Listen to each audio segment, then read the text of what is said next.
بسم اللہ الرحمن الرحیم۔ السلام علیکم ورحمۃ اللہ وبرکاتہ۔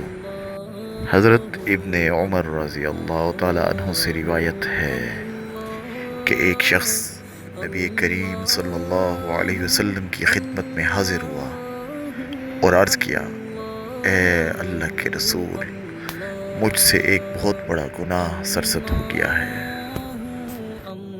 کیا اس گناہ سے توبہ کی کوئی شکل ہے؟ تو آپ صلی اللہ علیہ وسلم نے اس سے یہ سوال فرمایا کہ کیا تمہاری والدہ زندہ ہیں؟ ایک دوسری روایت میں اسی طرح کے الفاظ ہیں کہ آپ صلی اللہ علیہ وسلم نے اس سے سوال کیا کہ کیا تمہارے والدین حیات ہیں؟ اس نے کہا نہیں۔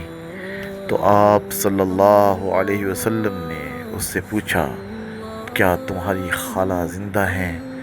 اس نے جواب دیا: ہاں۔